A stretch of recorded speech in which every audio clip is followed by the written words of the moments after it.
کہ مجھ سے آپ بات کیوں نہیں کرتے، مجھے آپ لوگوں میں اون کیوں نہیں کرتے، شاید میری ہی بد دعائیں ہیں جو آپ کو جیل میں بیٹھے ہوئے ہو۔ تو جو قاسم کو ٹائم ملا اس میں انہوں نے ججوں کو رگڑا لگا دیا۔ تو میرا اب سوال یہ ہے، یا میں سوچ یہ رہا ہوں ان ججوں کو جنہوں نے عمران خان کو وہ ضمانتیں بھی دی جو بھی عمران خان صاحب نے جرم نہیں کیا تھا۔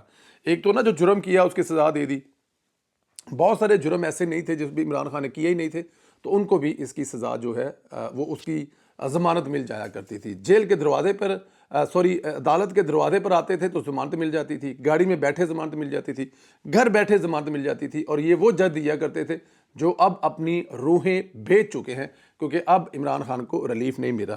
تو مزہ تو آ رہا ہوگا ججوں کو، میرے خیال میں رگڑا احسان فراموش ہے، اس نے آج تک کس کو بخشا ہے؟ جس نے اس کے ساتھ 35 سال خدمت کی، اس نے اس کے جنازے میں شرکت نہیں کی تھی، جج کون سی باغ کی مولی ہیں۔ بٹ چلو ٹھیک ہے۔ افغانستان کے حوالے سے ایک خبر ہے جی، افغانستان کے طالبان رجیم نے مارچ 2025 سے مارچ 2026 کے دوران کم از کم 1086 افراد کو کوڑے مارے ہیں اور قصاص کے تحت 6 لوگوں کو قتل کیا ہے۔ جلا وطن افغان صحافیوں کے مرتب کردہ سرکاری بیانات اعداد و شمار کے مطابق افغانستان کے بیشتر حصوں میں جسمانی سزاؤں کا سلسلہ جاری ہے۔ یہ سزائیں کابل، ہرات، بلخ، قندھار، ننگرہار، خوست، بدخشاں، پکتیا اور فاریاب جیسے صوبوں میں دی جا رہی ہیں۔ طالبان عدالتوں کے بیانات کے مطابق گزشتہ سال کے آخر مہینوں میں جسمانی سزاؤں میں اضافہ ہوا، جن میں تقریباً 100 خواتین کو کوڑے مارے گئے۔ ان میں سے کئی سزائیں عوامی مقامات پر دی گئی ہیں۔ انسانی حقوق ایکٹیوسٹ کا کہنا ہے کہ جسمانی سزاؤں میں اضافہ منصفانہ قانونی عمل اور بنیادی آزادیوں کے حوالے سے سنگین خدشات کو جنم دیتا ہے۔ یہ سزائیں معاشرے میں خوف کی فضا پیدا کرتی ہیں۔ اس رویے کی وجہ سے افغان عوام چاہتے ہیں کہ افغانستان میں عوام کی نمائندہ حکومت آئے۔ اب دیکھیں جی، عوام کی نمائندہ حکومت تو وہاں پر وہ تو کہتے ہیں کسی گل نال ہی آئے گی، کیونکہ ظاہر ہے اتنے جڑے اس ٹائم قابض نے، ان قابضوں سے جان چھوٹے گی، ان دہشت گردوں سے جان چھوٹے گی تو پھر ہی آئے گی۔ لیکن ظاہر ہے افغان طالبان کے حکومت میں بچیوں کو وہاں پہ اسکولوں میں کالج جانے کی اجازت نہیں ہے، بچیوں کو کالج جانے کی اجازت نہیں ہے، نوکریاں کرنے کی اجازت نہیں ہے، وہ صرف مردوں کا ملک ہے۔ ہاں، وہاں پہ خواتین کو بھیک مانگنے کی اجازت ہے۔ کبھی کبھار آپ کبھی دیکھیں عید پہ یا کسی ایسے اجتماع پر، تو مسجد کے باہر جو برقع پہن کر خواتین بیٹھی ہوتی ہیں، ہاں وہاں پہ بھیک مانگنے کی خواتین کو اجازت ہے، لیکن وہاں پر خواتین کو کام کرنے کی، اسکولوں میں، کالجوں میں، یونیورسٹیوں میں، اداروں میں جانے کی اجازت نہیں ہے۔ سابق امریکی سیکرٹری دفاع CIA کے سابق ڈائریکٹر لیون پنیٹا نے کہا ہے کہ ایران کے ساتھ 3 ہفتوں سے جاری جنگ کے بعد صدر ڈونلڈ ٹرمپ کے آگے کنواں ہے اور پیچھے کھائی والی صورتحال میں پھنس چکے ہیں۔ وہ آگے جاتے ہیں تو کنویں میں گرتے ہیں، پیچھے جاتے ہیں تو کھائی میں گرتے ہیں، ان کو سمجھ نہیں آ رہی کہ اس سے وہ نکلے کیسے۔ برطانوی اخبار سے گفتگو میں سابق سیکرٹری دفاع نے ٹرمپ کی جنگی حکمت عملی پر شدید تنقید کرتے ہوئے کہا کہ ٹرمپ ٹھوس منصوبہ بندی کے بجائے خیالی سوچ پر انحصار کرتے ہیں۔ ان کے مطابق ٹرمپ کو یہ گمان ہے کہ ان کے بیانات خود بخود حقیقت بن جائیں گے، جو ایک غیر سنجیدہ رویہ ہے۔ انہوں نے کہا کہ آیت اللہ خامنئی کا قتل ایک بڑی غلطی ثابت ہوا ہے، کیونکہ اس سے کسی عوامی بغاوت کے بجائے ایک زیادہ سخت موقف رکھنے والی ریاست سامنے آ گئی ہے۔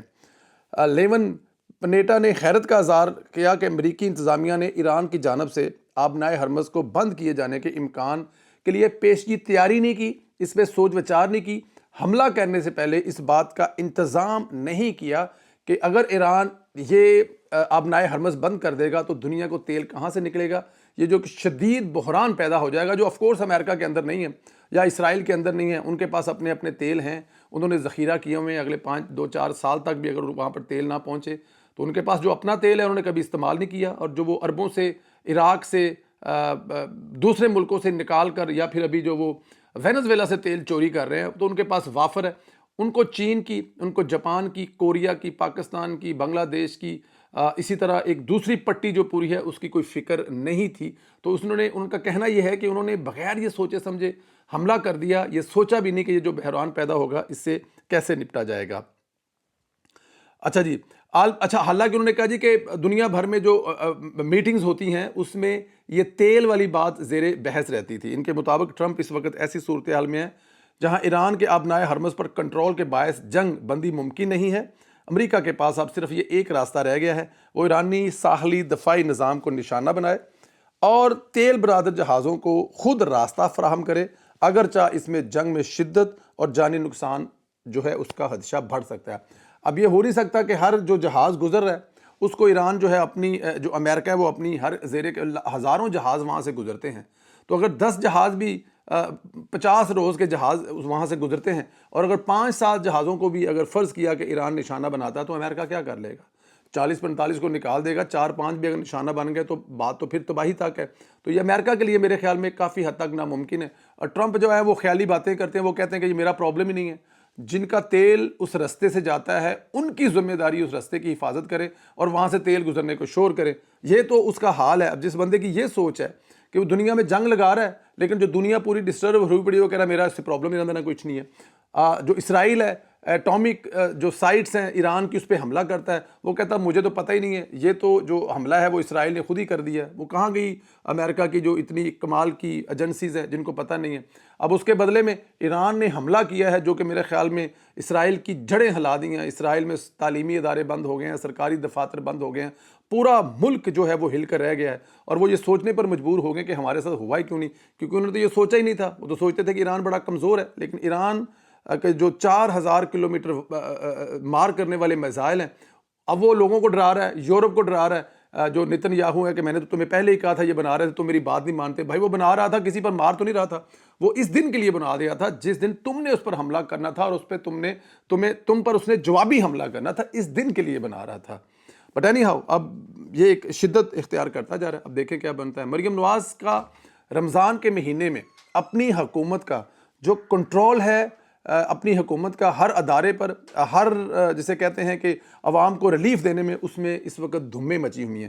مریم نواز کا چاہے رمضان نگہبان پروگرام ہو، لوگوں کو گھروں میں جو ہے وہ کھانے کا جو پیکج پہنچانے کا معاملہ ہو، مریم نواز کو بتائیں پروگرام ہو، اربوں روپے لوگوں کو 10,000 کی صورت میں دینے کا ہو، یا پھر مریم نواز کے مہمان ہوں، دسترخوان ہو جس کی دھمیں پورا رمضان ہم دیکھتے رہیں، کنٹرول کمیٹیاں جو کہ سلمہ بٹ صاحبہ ہے جو پورے پنجاب میں میک شور کر رہی تھی، ان کی منسٹری میک شور کر رہی تھی کہ جو پرائز ہے سبزیوں کی، دالوں کی، کھانے پینے کی چیزوں کی، اس میں کسی قسم کی گڑبڑ نہ ہو۔ نارمل کیا ہوتا ہے کہ رمضان کے مہینے میں چیزیں جو ہیں وہ مہنگی ہو جاتی تھی، لیکن شاید یہ پہلا رمضان ہے جس میں قیمتیں نارمل مارکیٹ سے کم اویلیبل تھی جو لوگ جا رہے تھے۔ اس کے علاوہ صاف ستھرائی کے حوالے سے عید پر اگر دیکھا جائے تو اس میں بھی مریم نواز کی پوری گرفت تھی۔ مریم نواز کی ٹیم ستھرا پنجاب جو 1.5 لاکھ لوگوں پر مشتمل ہے، 1.5 لاکھ لوگوں پر، انہوں نے کسی جگہ پہ صفائی کے بارے میں کوئی کمپلین نہیں آنے دی۔ تو اگر دیکھا جائے تو کوئی ایسا شعبہ نہیں ہے جس شعبے میں، اب میں بتاؤں یہ جو آنے والے دنوں میں بجٹ آنا ہے، اس کے بعد ترقیاتی کاموں کی سپیڈ اتنی تیز ہونے والی ہے کہ دیکھنے والے چکرا جائیں گے کہ یہاں پر ہم گزرے تھے پچھلے مہینے تو کچھ بھی نہیں تھا، تو اس مہینے میں اتنا شاندار برج ہے، یہاں سے پچھلے مہینے میں گزرے تھے تو سڑک کی حالت اتنی اچھی نہیں تھی۔ تو وہ سڑکیں جو ہیں نا، وہ چیزیں آنے والے دنوں میں بیٹر سے بیٹر ہونے والی ہیں۔ تعلیم، ایجوکیشن، مطلب رمضان کا مہینہ ختم ہوا ہے، رمضان کے مہینے کی ڈیوٹی اپنی بیٹی نے جس طرح نبھائی اپنے گھر والوں کے لیے، اس کو ہر طرف سے شابش مل رہی ہے کہ رمضان کے مہینے میں مریم نواز نے جو کمال کیا۔ اللہ پاک آپ کو اپنے حفظ و امان میں رکھے۔